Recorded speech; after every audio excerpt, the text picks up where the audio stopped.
10 محرم الحرام کو کربلا کا واقعہ رونما ہوا تو اس موسم میں اطراف و اکناف عالم میں اس حوالے سے بات ہوتی ہے، ذکر کیا جاتا ہے۔ اہل محبت حضرت امام حسین رضی اللہ تعالی عنہ کے حضور خراج عقیدت اور خراج محبت پیش کرتے ہیں۔ یہ حق و باطل کا معرکہ تھا، جھوٹ اور سچ کا مقابلہ تھا، ظلم اور عدل کا ٹکراؤ تھا، خیر اور شر کی لڑائی تھی، دو نظریات کا تصادم تھا۔ ایک طرف امام حسین رضی اللہ تعالی عنہ اور ان کے 72 جانثار تھے، اور دوسری طرف یزید اپنی تمام تر قوت کے ساتھ موجود تھا۔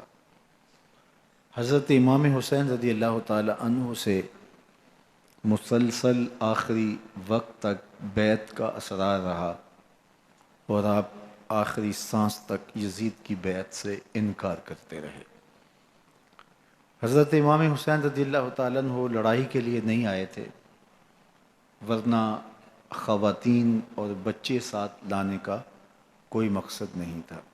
آلات حرب و ضرب بھی نہیں تھے۔ عرب جو اپنے ساتھ سفر پہ معمول کی تلواریں اور اسلحہ جات رکھتے ہیں وہی تھے، اور آپ کو پیشکش بھی کی گئی۔ ترماح بن عدی بن حاتم نے، یہ حاتم تائی کا پوتا تھا، کہا کہ آپ میرے ساتھ ہمارے علاقے میں چلے جائیں۔ جب مختلف بادشاہوں نے عرب پر قبضہ کیا تو ہمارے قبائلی علاقے اس وقت بھی ان سے محفوظ رہے۔ ہم آزاد قبائل ہیں، میں چند دنوں میں آپ کی پشت پر 30,000 کا لشکر کھڑا کر دوں گا جو جانثار ہوگا۔ لیکن حضرت امام حسین رضی اللہ تعالیٰ عنہ نے ترماح بن عدی کی اس پیشکش کو قبول نہیں کیا اور آگے بڑھے۔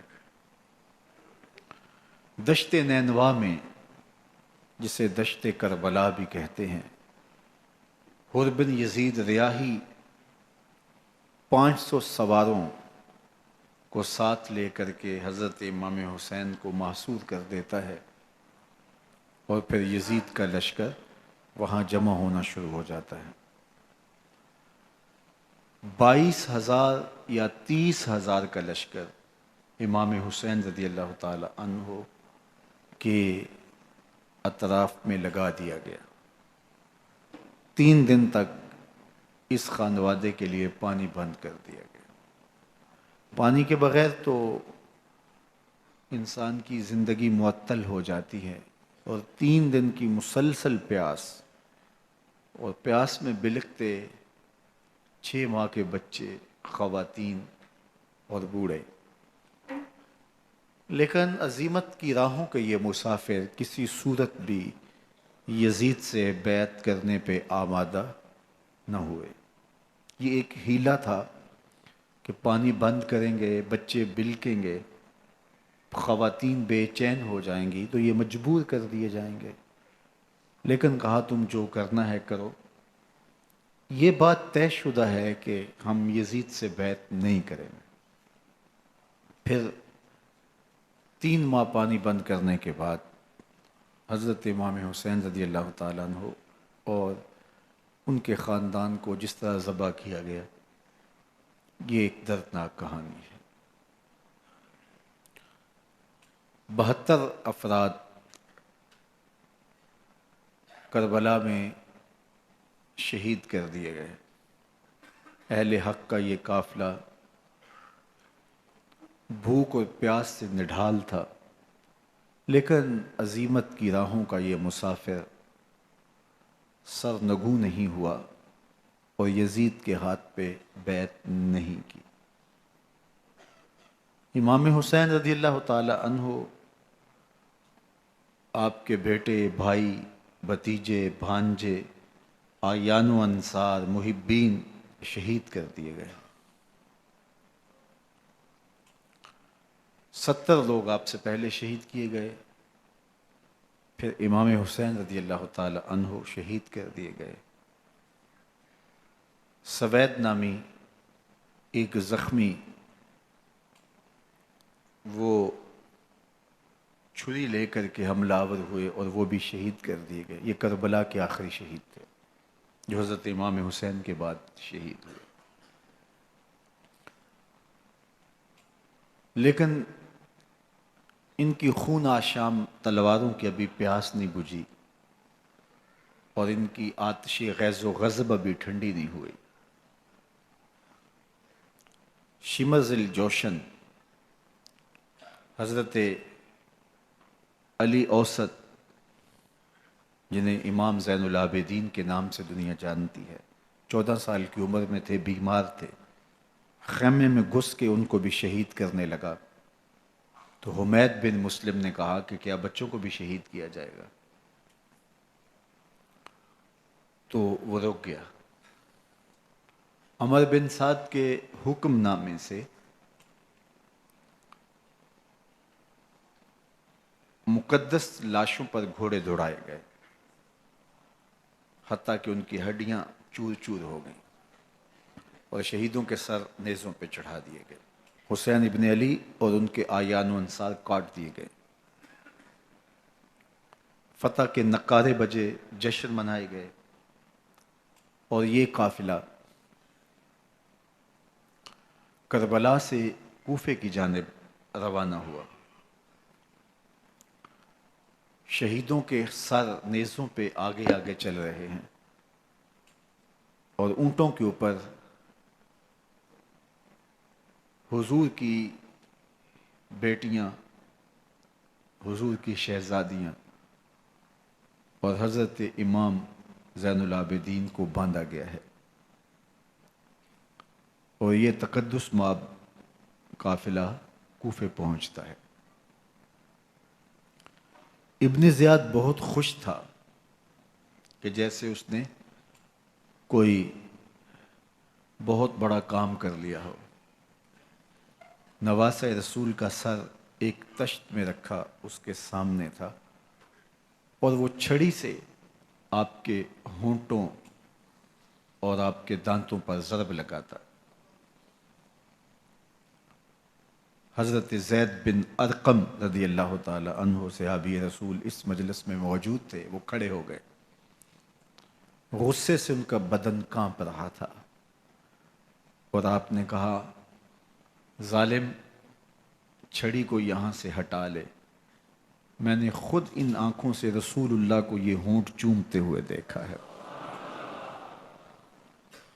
ابن زیاد غصے میں بپھرا ہوا بولا، اگر تو بوڑھا نہ ہوتا تو میں تیری گردن اڑا دیتا.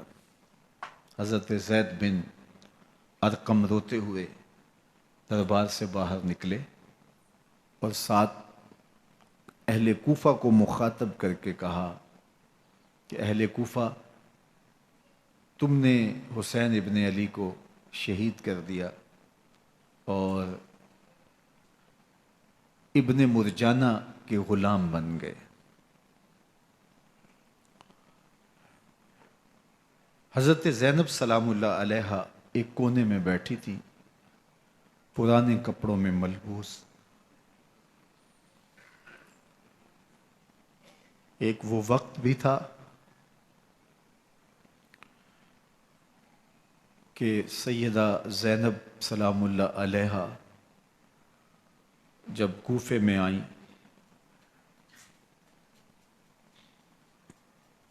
سیدنا علی المرتضیٰ کے زمانے میں، ان کے دور خلافت میں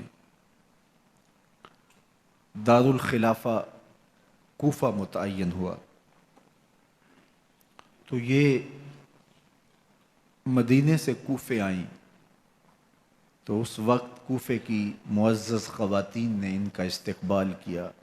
خلیفۃ المسلمین کی شہزادی، رسول اللہ کی بیٹی سیدہ فاطمہ الزہرا کا عکس حضرت زینب سلام اللہ علیہا کوفے میں داخل ہوئیں. تکریم، عزت اور وقار کے ساتھ آپ کا استقبال کیا گیا اور آپ خواتین کو درس قرآن دیتی، حضور کی شریعت سکھاتی. اور آج وہی کوفہ ہے، وہی دیوار و در ہیں، اور وہی زینب ہے، اور آج زینب کے ساتھ حسین ابن علی کا کٹا ہوا سر ہے۔ پرانے کپڑوں میں ملبوس حضرت زینب سلام اللہ علیہ آج اسی کوفے میں داخل ہوئی ہیں۔ دارالامارت کے ایک کونے میں تشریف فرما ہے کہ ابن زیاد پوچھتا ہے یہ خاتون کون ہے؟ حضرت زینب خاموش رہیں۔ اس نے دوسری مرتبہ پوچھا، آپ پھر خاموش رہیں۔ تیسری مرتبہ پوچھا، آپ پھر خاموش رہیں۔ پھر ایک لونڈی نے بتایا یہ زینب بنت علی ہیں۔ تو اس کے سامنے حضرت امام حسین کا کٹا ہوا سر پڑا تھا، اور وہ حضرت زینب سے مخاطب ہو کے کہنے لگا کہ اللہ نے تمہیں شکست دی اور یزید بن معاویہ کو فتح عطا کی۔ تو حضرت زینب سلام اللہ علیہ پھر دربار ابن زیاد میں ایک خوبصورت خطبہ عطا کیا۔ زینب بول رہی تھی، لگ رہا تھا مولا کائنات بول رہے ہیں۔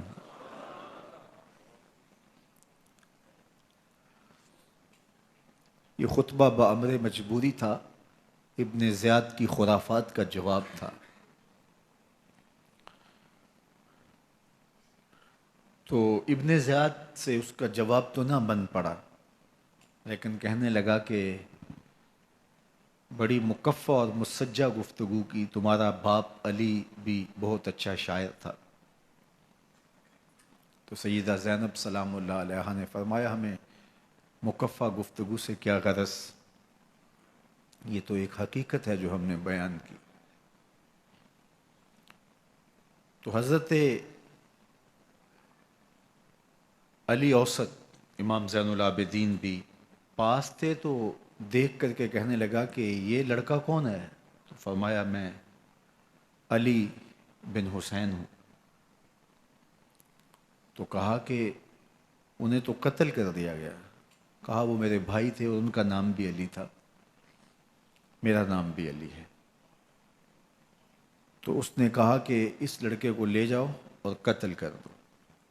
حضرت زینب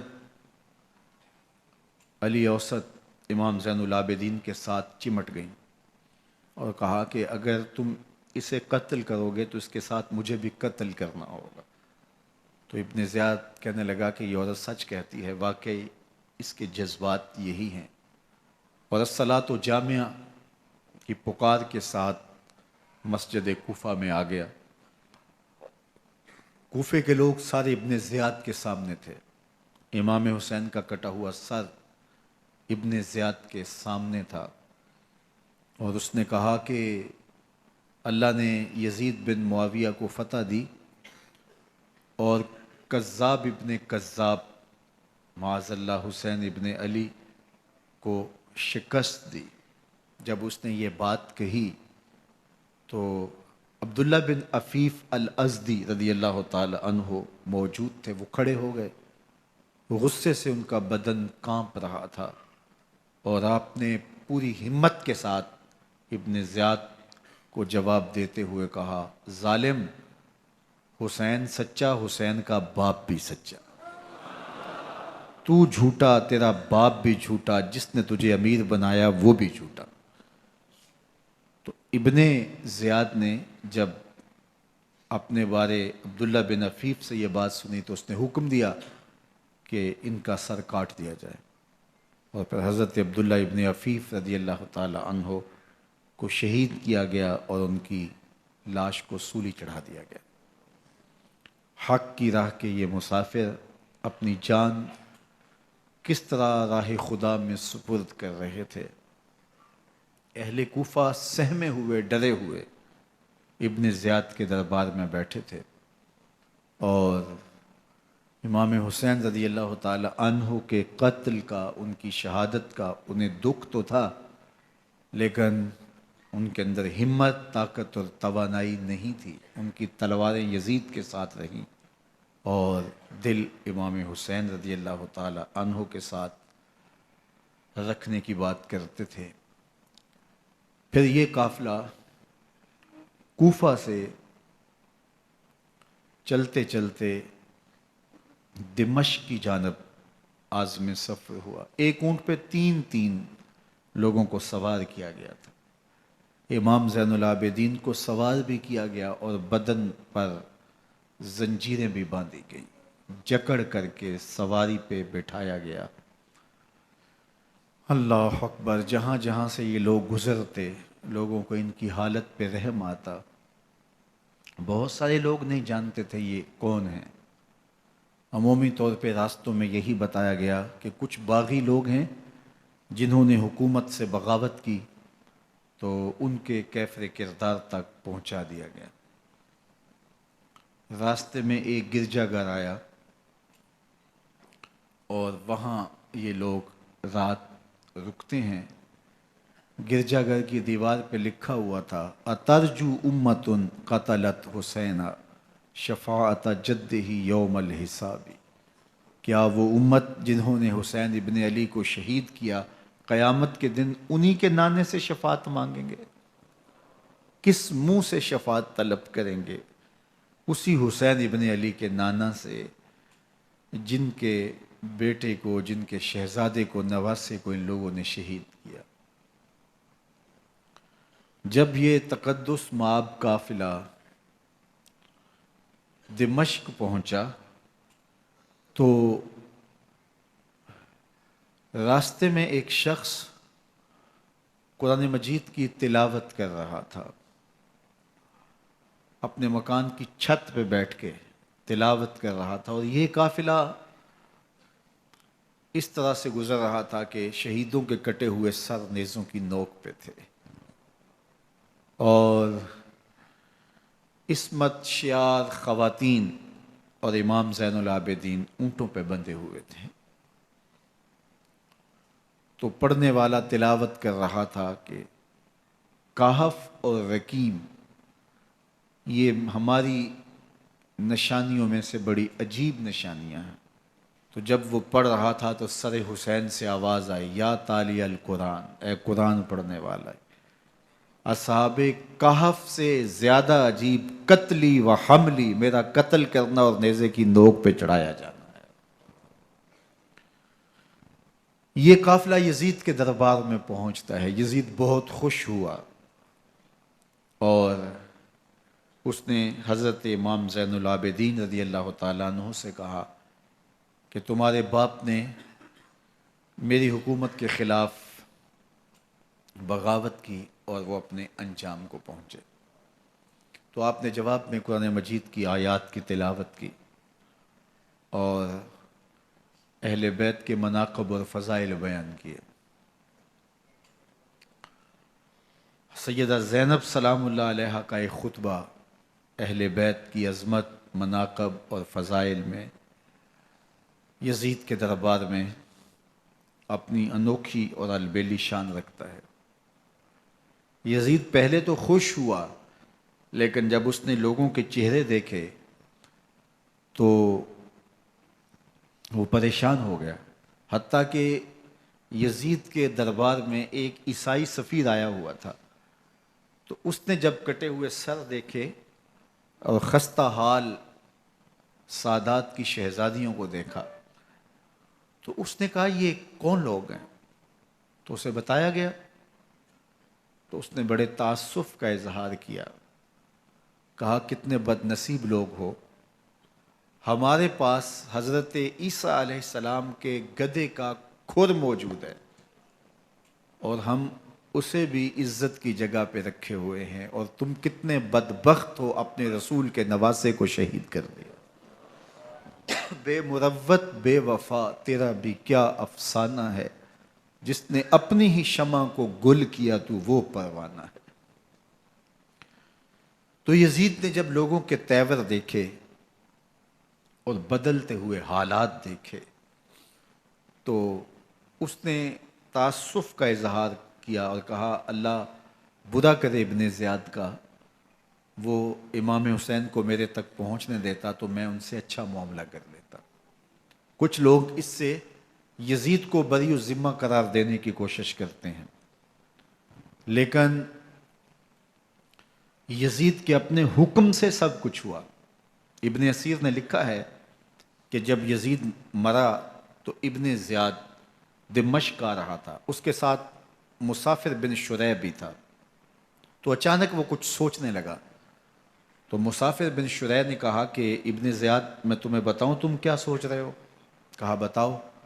کہا تم یہ سوچ رہے ہو کہ میں نے نواسہ رسول کو شہید کیوں کیا؟ تو کہنے لگا کہ یہ مجھے یزید کا حکم تھا، اور اگر میں نواسہ رسول کو شہید نہ کرتا تو وہ مجھے قتل کر دیتا۔ اور جب مسلم بن عقبہ کو مدینہ المنورہ کی حرمت کو پامال کرنے کے لیے اور حضرت عبداللہ ابن زبیر رضی اللہ تعالیٰ عنہ کی خلافت کے اعلان کے بعد مکہ المکرمہ پر حملے کے لیے جو یزید نے بھیجا، تو اس سے قبل اس نے ابن زیاد کو کہا کہ یہ کام تم کرو۔ تو ابن زیاد نے جو جواب دیا وہ یہ تھا کہ میں تمہارے کہنے پہ پہلے ہی نواسہ رسول کو شہید کر چکا ہوں، اب نواسہ رسول کو شہید کرنا اور کعبۃ اللہ کی حرمت کو پامال کرنا، یہ دو چیزیں میں جمع نہیں کروں گا۔ اور اس نے بادشاہ کے حکم کا انکار کر دیا۔ تو یزید نے امام حسین رضی اللہ تعالیٰ عنہ کی شہادت کا حکم دیا تھا ابن زیاد کو، اور یہ دو گواہیاں میں نے ابن زیاد سے آپ کے سامنے رکھی۔ باقی اس کا یہ سیاسی پینترا کہ وہ تعصب کا اظہار کرے، تو قاتل کی پشیمانی مقتول کی اہمیت تو بڑھا سکتی ہے، لیکن قاتل کے دامن سے قتل کا داغ نہیں دھو سکتی۔ تو حضرت امام حسین رضی اللہ تعالی عنہ کا قتل یزید کو اب نظر آ رہا تھا مجھے بہت مہنگا پڑے گا، آخرت تو برباد ہوئی ہی ہوئی، دنیا بھی میں نے برباد کر لی، اور میری حکومت بھی مستحکم نہیں رہ سکے گی۔ تو اب اس نے یہ کہنا شروع کر دیا کہ خدا برا کرے ابن مرجانہ کا کہ وہ راستہ دے دیتا اور امام حسین کو میرے تک پہنچ دیتا۔ حضرت امام زین العابدین سے اب وہ لجاجت کرنے لگا اور کہنے لگا کہ حضرت آپ کچھ ارشاد فرمائیے۔ تو آپ نے تین چیزیں ارشاد کی۔ آپ نے فرمایا ایک تو ہمیں خیریت سے مدینے بھیج دو، اور دوسری بات کہ قاتلان حسین کو ان کے کیفر کردار تک پہنچاؤ، اور تیسری بات مجھے دمشق کی جامعہ مسجد میں خطبہ جمعہ کی اجازت دو۔ اس نے کہا کہ خطبہ جمعہ کی اجازت بھی دیتا ہوں، آپ کو خیریت سے مدینہ المنورہ بھی روانہ کر دیا جائے گا، لیکن قاتلان حسین کو کیفر کردار تک پہنچانا یہ میرے بس میں نہیں ہے، یہ ممکن نہیں ہے۔ اب مجھے بتائیے، حاکم وقت ہو اور اتنا بڑا سانحہ اور واقعہ ہو گیا ہو، تو وہ وہیں کھڑے کھڑے معذرت کر لے کہ یہ اس بات کو رہنے دو، تو اس کا مطلب سمجھنے میں کسی بھی باشعور شخص کو دیر نہیں لگتی۔ اسے چاہیے تھا کہ وہ کہتا کہ میں اس کی تحقیق کروا کے جو بھی مجرم ہے وہ کیفر کردار تک پہنچے گا، اور آپ نہ بھی کہتے تو یہ میں کرتا چونکہ میں حاکم وقت ہوں۔ لیکن اس نے فوراً کہا کہ یہ ممکن نہیں ہے، تو اس کا مطلب کیا کہ مجرم میں خود ہوں، تو میں اس سے جو ہے وہ بچنا چاہتا ہوں۔ تو اس نے حضرت امام زین العابدین کو کہا دو شرطیں تو قبول ہیں، لیکن یہ تیسری شرط قبول نہیں ہے اور یہ ممکن نہیں ہے۔ تو یہ واضح اس بات کا اشارہ ہے کہ یزید کے حکم سے، اس کی منشا سے اور اس کے کہنے سے حضرت امام کو شہید کیا گیا، اور اس نے حضرت امام حسین رضی اللہ تعالی عنہ کے مبارک لبوں پر چھڑیاں بھی ماری اور آپ کے دانتوں پر ضربیں لگائیں چھڑیوں کی۔ وہ تو ایک صحابی وہاں موجود تھے جو کھڑے ہو گئے، انہوں نے کہا ارفع ھذا القدیب عن ھاتین الشفتین، ان ہونٹوں سے چھڑی ہٹا لے، میں نے ان آنکھوں سے رسول اللہ کو یہ ہونٹ چومتے ہوئے دیکھا ہے۔ جس طرح ابن زیاد کے دربار میں ہوا تو یہاں بھی ہوا۔ اللہ اکبر۔ تو یزید اپنے تئیں خوش تھا، لیکن لوگوں کے احتجاج کی سکت نہیں لا سکتا تھا کہ نواسہ رسول کو شہید کر دیا گیا، تو وہ یوں اپنی بات کو چھپانا چاہتا تھا، اور بات ابن مرجانہ ابن زیاد پہ ڈالنا چاہتا، لیکن ابن زیاد کہتا ہے کہ اگر یزید کے کہنے پہ میں امام حسین کو قتل نہ کرتا تو میں قتل کر دیا جاتا، اور میں غزوہ کعبہ اور قتل امام حسین دونوں کو جمع نہیں کر سکتا، لہٰذا اب میں یزید کا یہ حکم نہیں مانوں گا، اس نے پہلے مجھ سے بہت بڑی زیادتی کروائی ہے۔ یہ تاریخ کی معتبر کتابوں کے اندر موجود ہے۔ اب یزید نے کہا دو باتیں مان لیتا ہوں، آپ کو مدینہ المنورہ بھی رخصت کر دیتے ہیں، اور دوسرا آپ کو مسجد دمشق میں خطبہ کی اجازت بھی دیتے ہیں۔ اللہ اکبر، یہ وقتی تصرف تھا اس کا، ورنہ یہ کون ہے اجازت دینے والا؟ منبر تو حسین ابن علی کے نانے کا ہے۔ خیر، مسجد دمشق میں گئے، لوگوں کا ہجوم تھا، حضرت امام زین العابدین منبر پہ جلوہ فراز ہوئے، خطابت تو ان کے گھر کی لونڈی ہے، تو جب آپ نے کھڑے ہو کر کے خطبہ دیا اور فضائل و مناقب اہل بیت بیان کیے، لوگوں کے سینوں کے اندر آتش محبت اہل بیت کی جوش مارنے لگی۔ یزید ڈر گیا کہ اگر کچھ دیر خطبہ جاری رہا تو کہیں ایسا نہ ہو کہ لوگ میرے خلاف اٹھ کھڑے ہوں، تو اس نے مؤذن کو اشارہ کیا اور وہ اذان دینے لگا، تو اس نے کہا اللہ اکبر اللہ اکبر، تو حضرت امام زین العابدین نے کہا اس میں کوئی شک نہیں کہ اللہ سب سے بڑا ہے۔ پھر کہا اشہد اللہ الہ الا اللہ، تو امام زین العابدین نے فرمایا کہ ہم نے اس بات کی اپنے خون سے گواہی دی ہے کہ اللہ کے علاوہ کوئی معبود نہیں ہے۔ پھر اس نے کہا اشہد ان محمد رسول اللہ، تو حضرت امام زین العابدین نے یزید کی آنکھوں میں آنکھیں ڈال کے کہا یزید دیکھ، اذان میں تیرے نانے کا نام ہے یا میرے نانے کا نام ہے؟ تو حسین ابن علی رضی اللہ تعالیٰ عنہ کا نام کبھی بھی مٹنے والا نہ زیاد کا وہ ستم رہا، نہ یزید کی رہی وہ جفا، رہا تو نام حسین جسے زندہ رکھتی ہے کربلا۔ یزید نے امام حسین رضی اللہ تعالیٰ عنہ کو راستے سے ہٹا دیا، اس کا خیال تھا کہ یہ باغی ہیں اور میں ان کو کچل دوں۔ حضرت امام حسین شہید کر دیے گئے، ان کا خاندان شہید کر دیا گیا۔ صرف 14 سال کے امام زین العابدین رضی اللہ تعالی عنہ اس حادثے میں، اس واقعہ میں جو ہے وہ بچے، اور سب سے زیادہ دکھ اپنی آنکھوں سے انہوں نے دیکھے، کربلا کا منظر بھی دیکھا، کوفے کا دارالامارہ بھی دیکھا، اور دمشق کا دربار یزید بھی دیکھا، اور پھر یہاں سے مدینے پہنچ کر اہل مدینہ سے جو سامنا ہوا امام زین العابدین نے وہ لمحے بھی دیکھے۔ کہتے ہیں اس واقعہ کربلا کے بعد حضرت امام زین العابدین کبھی ہنسے نہیں تھے، جب بھی پانی پینے لگتے تو رو پڑتے، انہیں شاید سکینہ کی پیاس یاد آ جاتی تھی۔ امام زین العابدین کا رنگ زرد ہو جاتا جب کربلا کی یاد آتی، اور بسا اوقات شہر سے وحشت ہونے لگتی اور دور باہر نکل جاتے اور جا کر کے وہاں خیمہ گاڑ لیتے اور مہینہ مہینہ وہاں ذکر و فکر اور عبادت میں لگے رہتے۔ امام زین العابدین کے ہاتھوں میں ہتھ کڑیاں، پاؤں میں زنجیریں، اور اونٹ پہ باندھ کر کے جب حضرت امام زین العابدین کو شہیدوں کی لاشوں کے قریب سے گزارا گیا تو غشی پہ غشی طاری ہو رہی تھی امام زین العابدین پہ، اور وہ گھڑیاں بھی امام زین العابدین پر کتنی دردناک تھیں کہ جب شہزادیاں اونٹوں کے ساتھ باندھی گئی تھیں اور امام زین العابدین اپنے بابا کا سر اپنے سامنے چلتا ہوا دیکھتے تھے، اور یہ دردناک لمحے کہ جب رات کی گھڑی آئی تو زینب سلام اللہ علیہ نے دیکھا کہ زین العابدین کے آنسو نہیں تھمتے اور ان کو غشی پہ غشی آتی ہے، تو وہ آگے بڑھ کے ان کو اپنی آغوش میں سمیٹتی ہیں اور کہا زین العابدین کیا ہوا؟ کہا کہ پھپھو جان اگر ہو سکے تو بابا کا سر کچھ دیر کے لیے میری گود میں نہیں آ سکتا ہے۔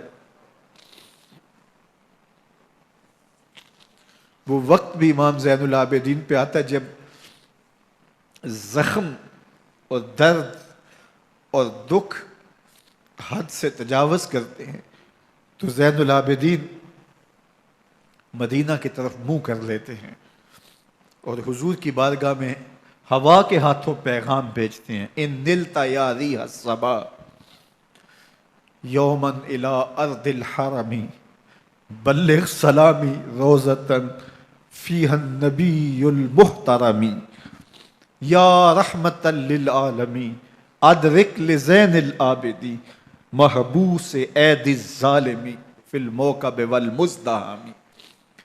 امام زین العابدین نے یہ سارا دردناک منظر اپنی آنکھوں سے دیکھا اور یہ سارے دکھ سہے۔ امام زہری کہتے ہیں کہ ولید کے زمانے میں دوبارہ امام زین العابدین کو پکڑ لیا گیا اور ان کے ہاتھوں میں دوبارہ ہتھ کڑیاں اور پاؤں میں بیڑیاں ڈال دی گئیں۔ میں ملنے گیا تو جو ہی امام کے ہاتھوں میں ہتھ کڑیاں دیکھی تو میرا دل ڈولنے لگا اور میری آواز گلے میں دب گئی اور آنسو تھے کہ تھمتے نہیں تھے۔ تو امام زین العابدین نے مجھے دیکھا تو مجھے تسلی دیتے ہوئے کہا زہری کیا ہوا تمہیں؟ تو میں نے کہا حضرت کربلا میں تھوڑے دکھ دیکھے تھے اور اب یہ حالت مجھ سے دیکھی نہیں جا رہی۔ تو امام زین العابدین نے ان زنجیروں کو اور ان ہتھ کڑیوں کو جن سے آپ جکڑے گئے تھے جھٹکا دیا، لوہے کی زنجیریں ٹوٹ گئیں۔ کہا زہری ہم اللہ کی تقدیر پہ راضی ہے ورنہ یہ زنجیریں کیا ہوتی ہیں۔ امام زین العابدین کو اللہ نے عزتوں سے نوازا تھا، ہر دور کے حاکم وقت ڈرتے تھے اور ان کی عزت سے حسد کرتے تھے۔ ولید بن عبد الملک بنو امیہ کا بڑا تگڑا حکمران گزرا ہے۔ ایک دن طواف کرتے کرتے حجر اسود کے سامنے آیا اور اس کے دل میں آیا کہ میں حجر اسود کو بوسہ کروں، لیکن رش اتنا تھا کہ آگے بڑھنے کی ہمت نہ ہوئی اور پیچھے ہٹ کے کھڑا ہو گیا کہ رش کم ہوتا ہے تو میں حجر اسود کو چومتا ہوں۔ اتنے میں امام زین العابدین رضی اللہ تعالی عنہ وہ بھی طواف کرتے کرتے حجر اسود کے قریب آئے، ایک لمحے کے لیے توقف کیا، لوگوں نے راستہ چھوڑ دیا۔ امام زین العابدین آگے بڑھے، حجر اسود کو چوما، پھر آگے بڑھ گئے۔ ولید بن عبد الملک کو بڑا غصہ آیا کہ لوگوں نے میرے لیے تو راہیں نہیں چھوڑی اور زین العابدین کے لیے راہیں چھوڑ دی ہیں۔ تو وہ اپنے درباری شاعر کو، فرزدق کو جو اس کے ساتھ کھڑا تھا، اس کو پوچھتا ہے من ھذا، یہ کون ہے؟ حالانکہ اسے پتا تھا یہ امام زین العابدین ہے۔ بعض اوقات سوال تفہیم کے لیے کیا جاتا ہے، سمجھنے کے لیے کیا جاتا ہے، اور بعض اوقات سوال تحقیر کے لیے کیا جاتا ہے۔ جس طرح کسی شخص کو آپ پسند نہ کرتے ہو اور وہ کوئی کام کرے تو آپ کہتے ہیں یہ کون ہے، یہ کون ہے؟ تو اس نے کہا من ھذا، یہ کون ہے؟ اب فرزدق شاعر تھا اور درباری شاعر تھا، اسے اچھی طرح پتا تھا کہ من ھذا سے بادشاہ کیا سننا چاہتا ہے، لیکن آج اس کی غیرت ایمانی جاگی۔ بادشاہ نے کہا من ھذا، یہ کون ہے؟ تو فرزدق نے بادشاہ کی آنکھوں میں آنکھیں ڈال کے کہا بادشاہ تو نہیں جانتا یہ کون ہے؟ اس کو تو بطحا کے سنگ ریزے بھی جانتے ہیں، اس کو تو زمین والے بھی جانتے ہیں، آسمان کے فرشتے بھی جانتے ہیں۔ یہ فاطمہ کا بیٹا ہے، یہ علی کا شہزادہ ہے، یہ رسول اللہ کا نواسہ ہے۔ تیرا من ھذا کہنا اس معرفہ کو نکرا نہیں کرے گا، یہ کل بھی معرفہ تھا، یہ آج بھی معرفہ ہے۔ کھڑے کھڑے امام زین العابدین کی شان میں ایک طویل قصیدہ لکھ دیا۔ بادشاہ تو اس سے کچھ اور سوچ رہا تھا، الٹ ہو گیا، اس نے ایک فرزدق کو جیل میں ڈال دیا۔ امام زین العابدین کو پتا چلا، آپ نے اشرفیوں کی 2 تھیلیاں خادم کے ہاتھ بیچی، یہ ہماری وجہ سے تمہارے اوپر یہ افتاد پڑی ہے۔ تو اس نے تھیلیاں قبول کی، چوما آنکھوں سے لگائیں اور پھر خادم کے ہاتھ میں دیتے ہوئے کہا امام کو میرا سلام دے دینا اور کہنا حضرت ساری زندگی نے ٹگوں کے لیے، ان پیسوں کے لیے، اشرفیوں کے لیے شاعریاں کی ہیں، یہ جو میں نے قصیدہ لکھا ہے آپ کے نانا کی شفاعت کے لیے لکھا، جو دلوں کو فتح کر لے وہی فاتح زمانہ۔ امام حسین کو تو کاٹ دیا گیا نا، اس لیے کاٹ دیا گیا کہ یہ ہماری حکومت سے بغاوت کر رہے ہیں، انہوں نے یہ کہا، بہانہ یہ بنایا، نظم حکومت میں یہ مخل ہو رہے ہیں، لہٰذا انہیں شہید کر دیا گیا۔ نہ صرف انہیں شہید کیا گیا، سر کاٹے گئے، نیزوں کی نوک پہ چڑھائے گئے، لاشوں پہ گھوڑے دوڑائے گئے۔ کیا کیا ظلم تھا، کیا کیا جبر تھا جو روا نہیں رکھا گیا۔ پیاسا رکھا گیا، بھوکا رکھا گیا، 6 ماہ کے بچے بھی نہیں چھوڑے گئے۔ امام حسین جب حضرت علی اصغر کو اپنے ہاتھوں پہ اٹھا کے فرات کے کنارے جا کھڑے ہوئے تو آپ نے اشقیاء سے مخاطب ہو کے کہا کہ تمہاری لڑائی تو مجھ سے ہے، اس 6 ماہ کے بچے نے تمہارا کچھ نہیں بگاڑا۔ چلو سے پانی بھرا تاکہ اصغر کا حلق تر ہو جائے، تو پانی ابھی حلق تک نہیں پہنچا، 2 شاخہ سنسناتا ہوا تیر آیا اور علی اصغر کا گلا چیر گیا۔ اور کہتے ہیں وہ جو تیر تھا جو حضرت علی اصغر کا گلا چیر کے آگے گزرتا ہے، وہ تیر تھا جو جانوروں کو مارنے کے لیے استعمال کیا جاتا ہے۔ گردن لٹک جاتی ہے، خون بہنے لگتا ہے۔ امام حسین اس خون کو آسمان کی طرف اچھال کے کہتے ہیں مالک حسین کی یہ قربانی بھی قبول فرما لے۔ نسل مٹا دی گئی، شہید کر دیے گئے، گھوڑے دوڑائے گئے، سادات کرام عصمت شعار پیغمبر زادیوں کو اونٹوں پہ بٹھایا گیا، رسیوں سے جکڑا گیا، چادریں چھیننے کی کوشش کی گئی، کیا کچھ نہیں ہوا۔ تاریخ دردناک ہے، اور یہ پیغمبر کے ماننے والوں نے، کلمہ پڑھنے والوں نے یہ سب کچھ کیا۔ بے مروت، بے وفا، تیرا بھی کیا افسانہ ہے، جس نے اپنی ہی شمع کو گل کیا تو وہ پروانہ ہے۔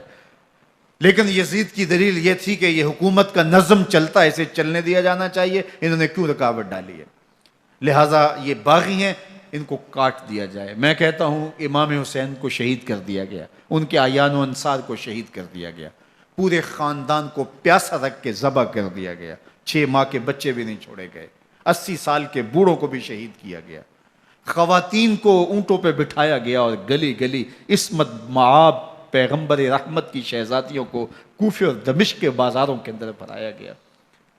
تو مجھے بتائیں اس کے بعد یزید کی حکومت نے کیا کیا، ان کا کیا کارنامہ تھا؟ کتنے محدث پیدا ہوئے، کتنے مفکر پیدا ہوئے، کتنے جرنیل پیدا ہوئے، کتنے صوفی پیدا ہوئے؟ کون تھا جو ان کے تخت و تاج اور ان کی حکومت جس کو بچانے کے لیے اتنا بڑا حادثہ کر دیا اور پیغمبر کے بیٹوں کو شہید کر دیا؟ تو کیا پھر اس حکومت نے کیا یزید نے؟ یزید کا اپنا بیٹا تخت پہ بیٹھنے کے لیے تیار نہیں تھا۔ 6 ماہ کے بعد اس کی لاش گھر سے نکلی، اس نے کہا کہ یہ تخت جو ہے وہ آل رسول کے خون پہ بنا ہے، میں اس پہ نہیں بیٹھوں گا، اور رسوا ہو گئے۔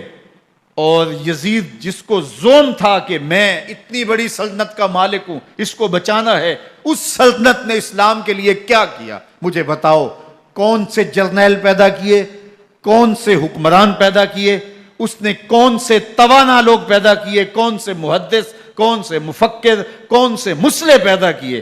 اور جس خاندان کو کاٹ دیا گیا، صرف ایک 14 سال کا علی اوسط زین العابدین بچا۔ اور ذرا حسین ابن علی کی نسل دیکھو، جعفر صادق کس نسل سے ہیں، باقر العلوم کس نسل سے ہیں، حضرت غوث اعظم کس کے شہزادے ہیں، حضرت داتا گنج بخش علی حجویری کس کے بیٹے ہیں، اور حضرت معین الدین چشتی اجمیری کس کے بیٹے ہیں؟ آج زمانے کو جو بھی دیا ہے حسین کے بیٹوں نے دیا ہے۔ یزید تخت بچا کر بھی امت کو کچھ نہ دے سکا، اور امام حسین نے سب کچھ لٹا کے امت کو ایمان کی بہاریں عطا کر دی۔ آج جہاں بھی ممبر و محراب کی رونق نظر آ رہی ہے، اس کے پیچھے حسین کا کوئی بیٹا کھڑا ہوا نظر آئے گا۔ اللہ اکبر! اس دین کے خاکے میں رنگ ہی حسین ابن علی کے خون نے بھرا ہے۔